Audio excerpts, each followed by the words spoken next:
going to be a double-sided conversation, right? The personhood discussion that's going to be determining as to whether there's going to be moral consideration that's going to be given to a being, right? Whether we consider this to be a being or a person in the first place. And then the second part is, even if it's agreed upon that this is a person, this is a life in which that we would give moral consideration to, what's going to be the justification for why there's going to be a responsibility or obligation to take care of this life, right? Which would be entailed to what we call positive rights, right? Why would they have positive rights to the action or resources of another to be used for them to be able to sustain their life? And that's where I see causal as being the strongest justification for a responsibility argument or obligation that's going to be entailed in the relation between, women and the fetus. So with that being the case, right, the responsibility objection is going to have some conditions that need to be met for it to be able to be applied, which is knowingly and voluntarily, right? Knowingly is going to presuppose foreseeability. Voluntarily in the sense of choosing to engage in an action that then results please. I'm so sick of hearing this shit. Was that somebody got a sound bar going on? Yeah, we got a one-on-one going right here between Brody and Mustafa, so let's not interrupt them, please. We got a soundboard going in here. I don't know what's going on there. Anyways, but knowingly and voluntarily taking part in an action that results in, right, an individual being caused or placed in a state of dependency. Obviously, we acknowledge that a fetus is going to be ontologically, right, based on the nature of what a fetus is, it's going to be in a state of dependency. So therefore, that's going to be able to, apply for there to be this obligation or responsibility that's going to be entailed.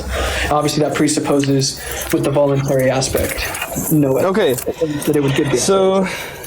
This is just a quick question, but in the case of SA, you would agree that somebody engaged in this behavior that they knew would lead to this dependency, correct? AKA like the person who is doing the... So do they have an obligation then to keep this child alive and with whatever means necessary? In what instance? Like the rapist. Do they have an obligation since they would fall under causal in your book? Well, no, because when we say voluntary, it's going to be the action of both parties that, were involved within the action. So I wouldn't index that a rapist is going to hold a responsibility to the child. Now, granted, actually, what I would say is that we can entail that there's a responsibility there.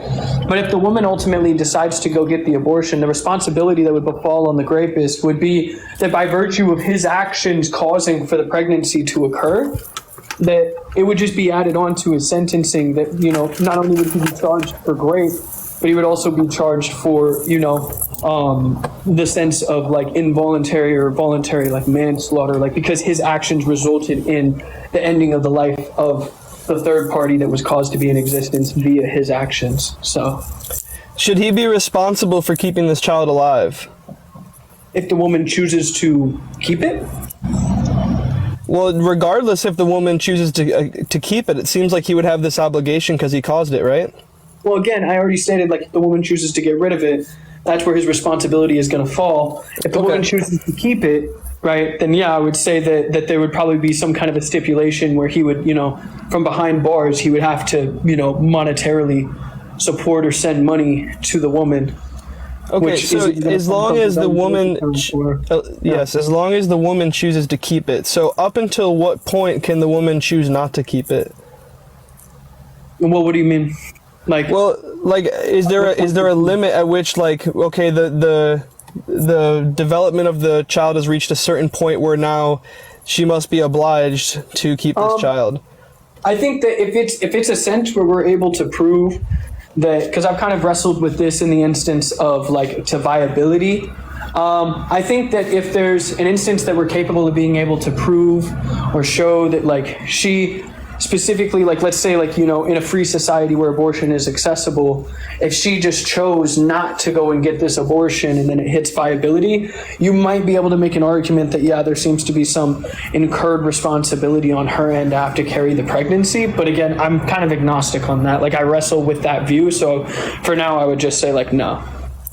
There's no. You would say there's no limit. So what about when this child is, born and is now 1 or 2 years old? She didn't agree to this. She has no obligation, according to you, because she has not chosen this. It's not voluntary. So she should be able to do whatever she wants with this child. Well, so again, if you're talking about, because like when it's born, if she went through the whole pregnancy, right? Well, then that's obviously where we're just going to apply the reasonability to where it's going to be a lot more pretty much black and white in that situation. That, yeah, if the child is born, I'm fine with saying that she doesn't have this responsibility to have to care for the child their whole life or anything, as I would with any other pregnancy. But there's going to be an entailed responsibility that she's going to have to transfer this obligation or responsibility to the child. And if you give me like a cabin in the woods scenario, I can go. No, I won't give you a cabin in the woods scenario. I'll just say that why is it that once this child is born, she has this obligation to forestall, and why not sooner? If there's no moral relevant difference between a child that's born and a child in the womb, why shouldn't forestalling start at conception? Yeah. So, well, I've already made the argument as to why, because forestalling is only going to presuppose that there's going to be some kind of an obligation or responsibility that's going to be entailed to the individual in the first place, right? Forestalling is going to be preventing an individual from being able to receive help or resources from individuals that you have knowledge that they're going to be willing and capable of being able to provide these things for them, right? Like an example of forestalling would be like if I walk to if I'm at the Grand Canyon and I see somebody hanging off the cliffside and they're like, hey, bro, help me. And like, I don't have to help them because I didn't cause them to be there. But if I see a shack that says in neon lights, we help people get saved from cliffside, then I would like. No, you just go back to the tour. Right. Mustafa, in that case, would you say that you have an obligation to go to that place? Hold up, again, yeah, like I'm saying, yes, it seems like reasonable to say that if I have to walk 10 feet to get to the shack that has this sign that says we save people from cliff sides, then yes, I would say that there's going to be a responsibility. If I choose not to, then yes, I've actively decided and chosen to forestall this individual from being able to receive the help that they would, need. So where does this obligation... But that doesn't apply within pregnancy, dog. Okay, then why'd you bring it up? I'm confused. Because I'm showing you the distinction, bro. There's nobody else that can care for the child in the instance of pregnancy from an SA. So you can't apply forestalling. Yes, you can. You can keep this child alive until you're able to transfer the obligation. That's what forestalling is. So if I find a child that's hungry, I'm going to wait with them until the police gets there. That's forestalling, right? I'm taking the steps necessary to transfer this obligation. Why shouldn't we require people to transfer this obligation from the point of conception, or at least wait until they can do so, the same way you're obliging them outside of the womb? Wait, again, because it doesn't seem that there's going to be some kind of a responsibility that's going to be entailed in the instance of SA. I don't see, if you're just making the forestalling argument and you're just saying that it's forestalling all around, I don't see how this is the case where we'd say, because, again, if you just apply reasonability, you're just going to say that it seems to be unreasonable to tell a woman in which that's been SA'd, right, that did not knowingly or voluntarily take part in an action, that she must, right, incur some kind of pseudo responsibility on the ends of the fact that, you're claiming there to be forestalling because other people want to be able to have a child. It's not because other people want the child. It's because that you have a duty and an obligation not to end this child's life and at least forestall until you can transfer this. You agree that they have an obligation. Wait, and why does the woman who does not get an abortion, where does that obligation come from? She didn't choose to have the child, right? Wait, yes, she did. Yes, she took it. She chose knowingly to go through with the pregnancy. What are you talking about by not? Okay, so let me ask you something then, Mustafa. If that's really your stance, if somebody's getting SA'd and they don't fight back, does that mean they're choosing to go through with it? Huh? If somebody is getting SA'd and they don't fight back, they let it happen, are they choosing it or consenting to it?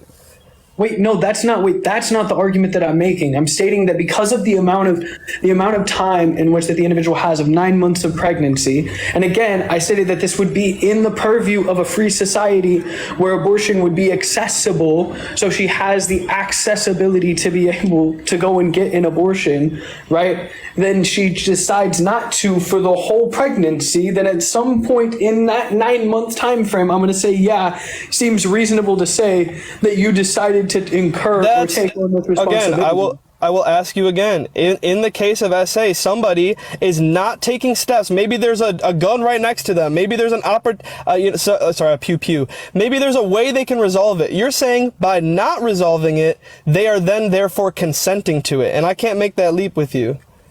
Wait, that's not. I don't see how that logically. Because you're follows. saying if somebody doesn't get an abortion for whatever reason, they're therefore consenting to giving birth to this child. I don't see it that way. There's a time frame of reasonability that's being applied. I don't think any time is reasonable to assign obligation based on inaction. I don't see that. You can say the time frame is 1 week or 9 months. You haven't justified it.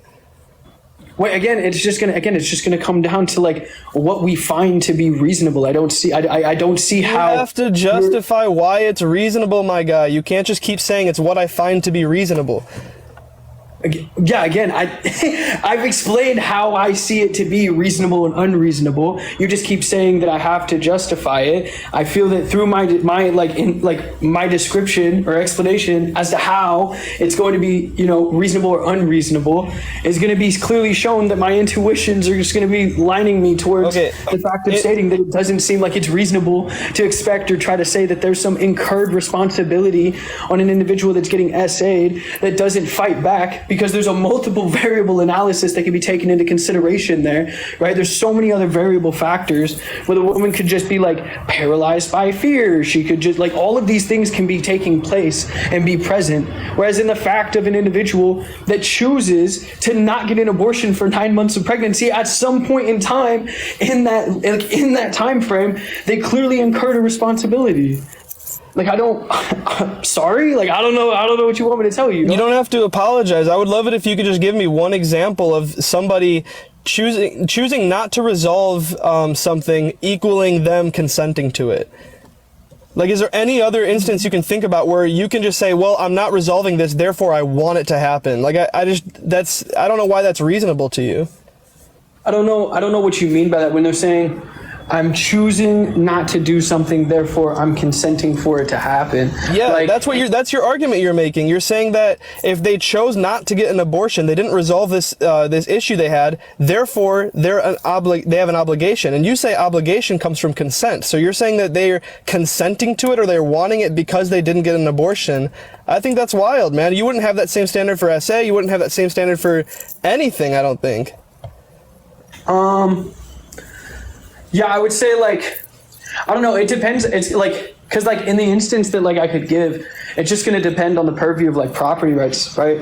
I think that if an individual is like on my property and I clearly acknowledge that they're there and like, like let's say like my friend's at my house or some shit and I see that he's there and I don't kick him out, I think it would be like reasonable for him to like, come to the conclusion like, oh, it's not a problem that I'm here, right? And so then I don't think that it would be like justifiable for me to just pull out a pew and be like, bro, what the fuck are you doing in here? Bow, and just like take him out. Like that. Wait. If somebody breaks into your house and they start like trying to they're taking your resources essentially, right?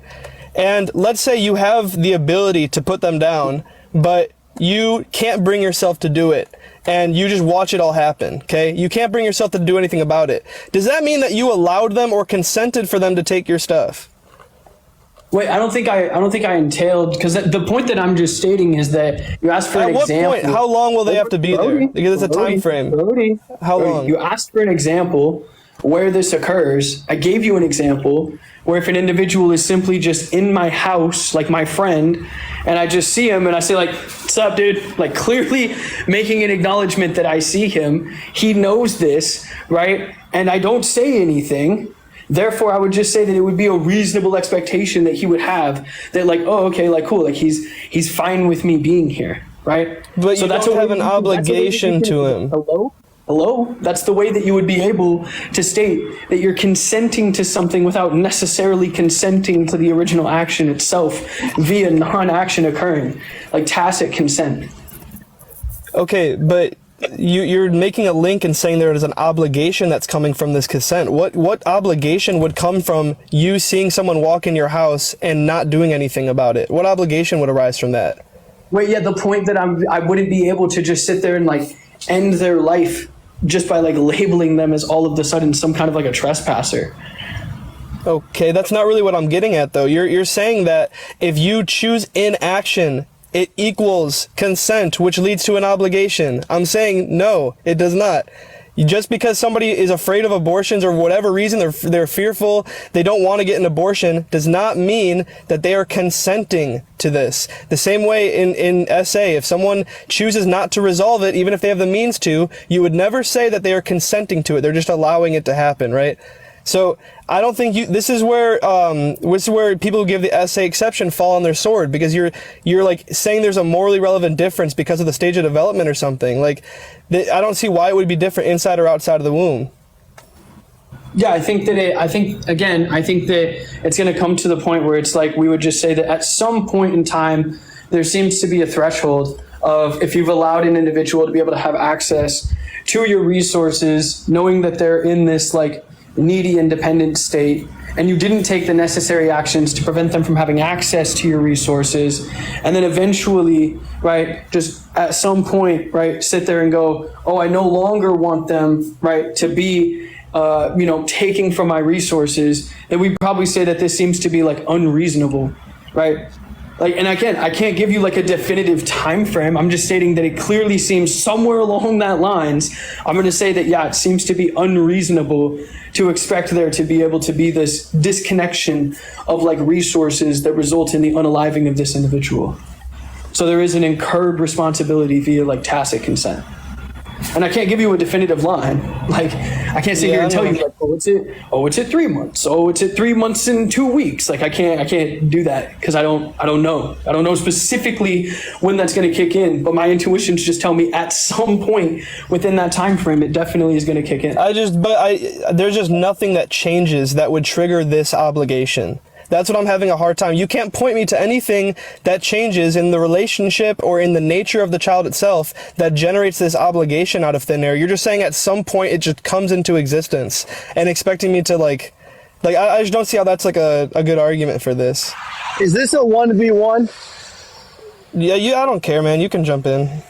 Yeah, I mean, go ahead. He's saying that something changes. He's saying that the time has changed. Right. It's the time, and it's the fact that the resources have been given to the individual for X amount of time to where now it's going to be like, it would be like a reasonable expectation that's going to be had that these resources are going to be continued to be given. Right. And again, that's just going to come down to, I can't give you the direct point as to where that's going to be, but it just seems that like when I think of the fact of like, at 9 months or something like that, like how you gave the example of, an SA pregnancy and somebody, goes through the birthing process. At that point, there's no responsibility or obligation entailed to them, right? That I would probably, I would say no, this doesn't seem reasonable to me just for them to just have to transfer. Right? That doesn't seem reasonable to me to say but no matter how long someone endures something that they don't consent to, it will never turn to consent. I don't see any point at which you wait a long enough time and let someone do something to you without your consent that it's like, well, actually, you want it. The time is irrelevant to me. You haven't justified why anything would change given any amount of time. Again, bro, Doug, I don't know. You keep saying I haven't justified it. You just keep stating the same thing over and over again.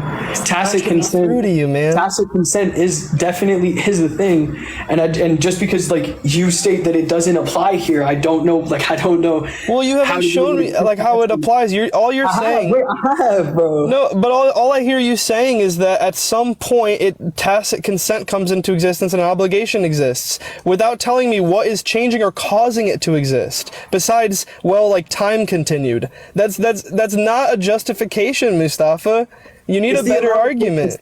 Again, it's the amount of time and it's the fact of what incurred throughout that time with what was being given to the individual. And the fact that, yes, it seems that there's going to be a responsibility that's been created within that amount of time to where you're going to have to incur it, right? This pregnancy. I don't know. Yeah, Brody, are you saying you don't believe in implied consent? Not in the case of, okay, I don't think consent is relevant. I'll just show my hand. I think that this Then is what why the fuck consent are we kinda falls talking apart. He believes consent is, no, Mustafa, I'm critiquing his position. You guys hold that consent is what is relevant. It needs to be voluntary, right, in order to have an obligation. I'm saying no. You can have obligations to things you didn't volunteer for, such as being a parent. Like what? Why? Because you have an offspring. You're a parent. This is like you have a parental I obligation. know I right? have an offspring because you told me I'm a fucking parent. So obviously I have a fucking offspring. Right, that's I'm a tough asking, why is this like morally relevant? Right. Okay, so I mean, this would have to get to meta ethics of why I think it's good to, like, probably things that we would agree on, we would just ground differently. Like, the mark of a good parent is someone who sacrifices resources for the betterment of their children. The mark of a bad parent is somebody who withholds. Why? resources Who for said this their- shit? Right, this is just gonna get into meta ethics, and we're gonna justify it differently. That's but I know great. that we I both- understand meta ethics, so go ahead and talk about it. Okay, so this is like grounded in the value and like the commands of God, like the decrees of God. So this is because we all have rights endowed by our Creator and we have obligations endowed by our Creator. One of those obligations include parents giving their resources to their children. And Our Creator? Entitlement. Yeah. Okay, wait, hold on. Why do I have obligations? First of all, I wouldn't say that he's my creator, even if he existed. Okay, I mean, you I can would say what that you my want about parents. him. Well, no, I would say that my parents are my creator, right? In a sense, yeah, you could say that. I would agree with Okay, you in great. some sense. Yeah, he may have created like Adam and Eve, right? But that doesn't necessarily mean that he created me by virtue of creating Adam and Eve, right? So Well- like if I create like if I create my offspring, that doesn't mean that I created my offspring's offspring. Well, if you're not, yes, as a human, correct, but you can say that God created mankind, meaning like all men were created by God. God didn't, like, I'm not like a deist. I don't believe that God just was like the first cause and then stepped away, but he is like active in like our soul is created by God. Like mankind can't create souls by themselves. But I mean, this is like, it would get like really like theological. Well, I guess. no, yeah, that's fine, but like this just doesn't seem to be true anywhere else. So like, yeah, like what do you mean? if I create a robot and my robot creates other robots, that doesn't mean that I created those other robots. That just means I created the first robot. Okay, so you have a problem with the word creator. So if I just don't say creator, if I just say like I just want God. to clarify something. Right? This is exactly what I said in the beginning that started the debate in the first place.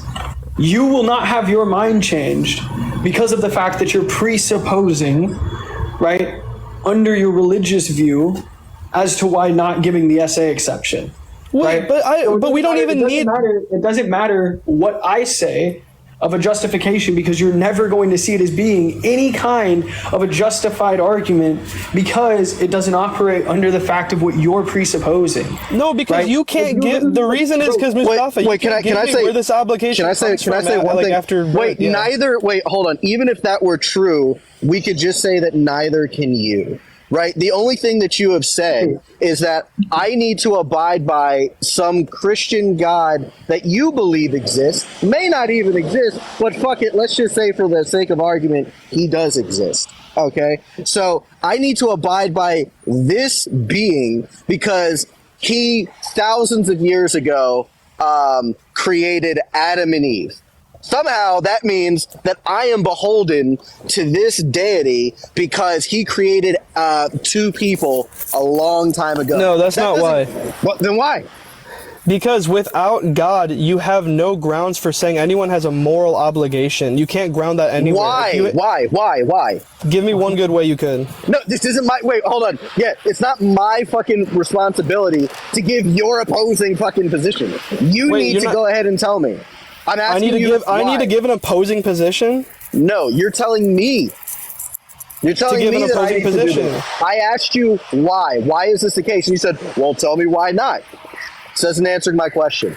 I'm asking you why. I see what you're saying. I'm saying that moral obligations cannot be grounded in the natural world. They have to be grounded in the supernatural. If there's not Why? a moral, because if there is not a moral standard or a moral judge, then obligations don't exist. No, you're just saying that they don't objectively exist. That doesn't mean that that's what- they when I don't say- exist. Okay, exist outside of our mind, I guess. Exist outside Right. of our I don't see preference. why this would matter. Why would this matter? Because I think that if you're just saying it would be a scary place to be. I think that's what it's going to boil down to. Well, yeah, absolutely, it would be. I knew debate, it, bro. I fucking knew it. No, debate. Hold on, slow down, okay? Absolutely, I would say it'd be scary, but that's not the argument I'm making. Yes. The argument I'm making. That's what your position is grounded upon. Is grounded upon fear. Let me give my position. Brody, Okay. your literal position is just grounded on fear. No, it's right? not. You're just I'm saying that, like, well, if moral doesn't wanna let me objectivism talk. does not exist, well, then anybody could say anything, and there's just no concrete way as to solidify like this fucking moral standard so that everyone comes together doing the same thing. And if I'm this saying- doesn't happen, No, then I'm- chaos can ensue, or really bad things Oh my can gosh, happen. this dude loves it. You're just grounding your position on fear, dog. No, I'm not. Okay, no. Please let me respond to that, Mustafa. That's ridiculous. I can acknowledge that. Yes, I would not prefer this world, but my argument is not we shouldn't believe this because it's scary. That's ridiculous. That's such a straw man. My argument is that without a ground for moral obligation, you guys can't make statements like a causal obligation. What the fuck do you mean by ground? If you can't substantiate it or justify it other than this is just my preference or my opinion, then all Mustafa is saying that is the justification. Then okay, there's no truth value to what you're saying, right? There's nothing true what does about what you're saying. Wait, what does true mean? It means it maps onto reality. There's no reality of an obligation. Maps onto reality. Obligations It don't maps onto exist. my reality. This is what I believe is true. I don't care what you believe is true. What exists? Do What obligations exist? Wait, this is just a concept, right? So, like, if Okay, you're so like, yeah, all of obligations these are just in your concepts. mind, bro. Yes, correct. 100%. You got So that why shit. should someone be obliged to something that's in Debate Bro's mind or in It Mustafa's doesn't mind? matter. Wait, hold on. That doesn't matter. We can say this for anything. It doesn't matter. It doesn't mean that they must, right? Think the way that I think. I don't really care so much. I mean, I do care a little bit if they think the way that I think, but ultimately that isn't going to matter to me as much as them just doing what I want them to do morally. Wait, but it's a very simple question. If you don't believe that obligations exist as concepts that are going to